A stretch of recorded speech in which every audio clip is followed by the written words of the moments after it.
here is made a sprite sheet full of colorful rectangles. This is basically going to be a loading sequence. So each image is 16 by 16. There are 4 columns and 3 rows. And I'm just going to have this animation looping. So let's pop into our Eclipse workspace.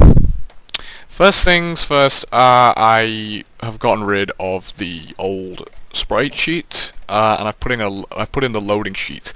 I'll have this up for download in the description. If I have forgotten again, just remind me. Or you can make your own. So there's that. I've just popped that in there, and we're going to set up a couple things. So first thing is the public static texture, of course, and that's going to be the texture sheet. Let's just call it sheet. Be arsed with the texture shit. Public static. I'm gonna introduce something called the texture region, which is basically a sprite. It's basically the same shit. Texture region, and this is gonna be an array.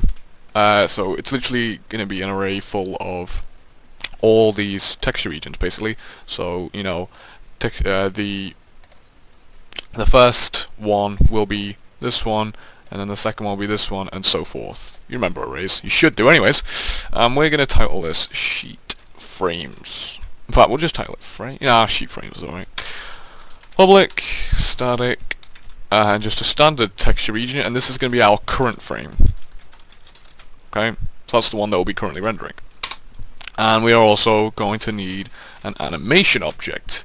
So you're loading animation. Alright, let's set it up. Now this is going to be a bit of grueling code. First line though, you'll be familiar with. In fact, you'll be familiar with all this code, it's just going to be a bit messy. Files.internal.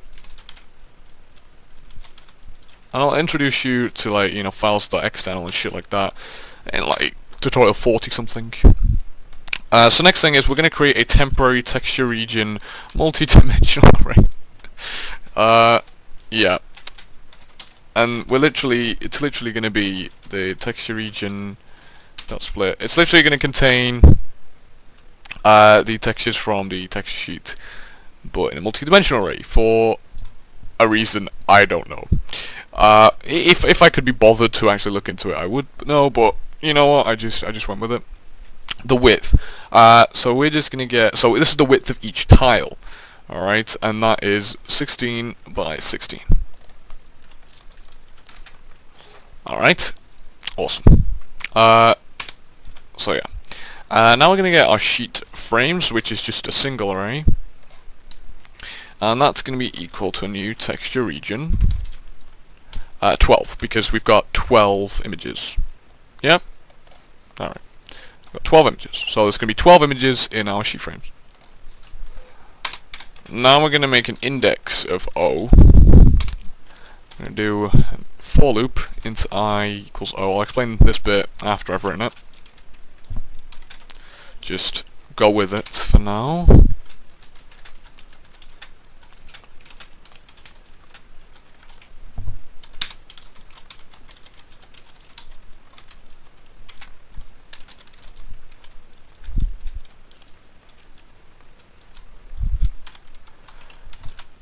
Okay, now you're thinking, what the fuck? Maybe.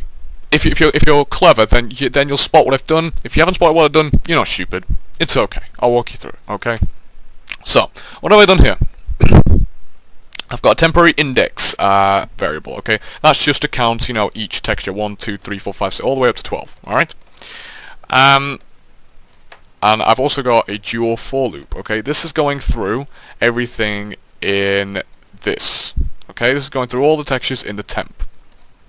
Okay, so this first for loop is how many.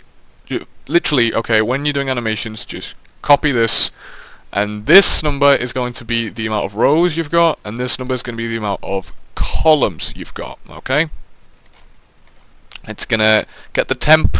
It's gonna insert the number, you know, the row number, column number, and then temp is gonna be like, oh, okay, so you want. So it's going to loop through all the column and row numbers, eventually reach up to, like, you know, row number 2 and column number 3. So row number 2, column number 3. Oh, so you want this one? All right, I'll set that one to number 2 of sheet frames. Okay, so this is going to be going, you know, 1, 2, 3, 4. That's going to be setting. That's confusing. Don't worry. It's kind of confusing. Well, I mean, I get it. I understand it. But it's confusing to explain. Just go with it. You should be able to get that. You should. I mean, you're probably familiar with this from the well generation tutorial. Sorry, the random generation tutorial, which again, hopefully you kind of understood.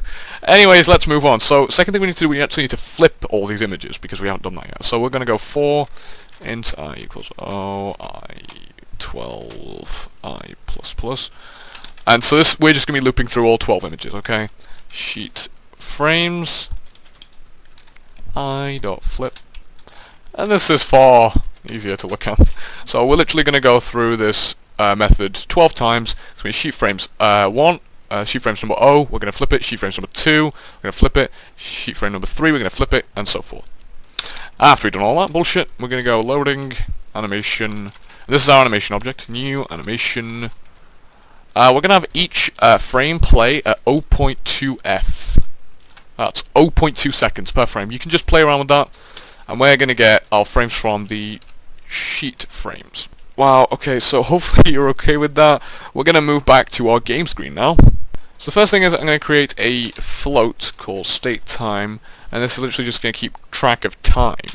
Okay, because we need to keep track of time because, you know, yeah. And this is going to be state time is equal to OF. At first, when we create it, we want it equal 0. So once the game loop kicks in, we want to set that equal to delta. And I haven't spoken about delta, actually. Delta is, just think about it as, how do I explain delta? Okay, so I have a definition of delta on Wikipedia. Delta time or delta timing is a concept used amongst programmers in relation to hardware and network responsiveness. Okay, so we're not talking about networking. We're talking about graphics programming. So here it says, in graphics programming the term is usually used but for variably updating scenery based on the elapsed time since the game last updated, and also calculated separately if graphics are being multi-threaded. So basically, it's the time since the last frame. That's literally it. Okay, awesome. Got that out the way. Now we can march on with the rest of this, and then we're gonna have assets dot sheet. It basically knows how fast or slow the game's running, but don't get it confused with FPS. Dot, whoops, current frame, that's what we named it, yeah. Equals assets dot loading animation, that's our animation object. Then get keyframe, we're going to put in the delta, and we are going to make that true. And now we literally just draw it, so batch dot draw assets dot sheet dot current frame. That's going to be 256, so 256. So let's run this. And it is very tiny, but you can see it right there. Okay, right there. Yeah, that's pretty much it. Oh, the reason it's tiny is because it's a 16 by it's a 16 by 16 image, and your camera is 1920 by 1080. If your camera was smaller, the image would look bigger. Yeah. All right. Thank you guys so much for watching. Have a fantastically brilliant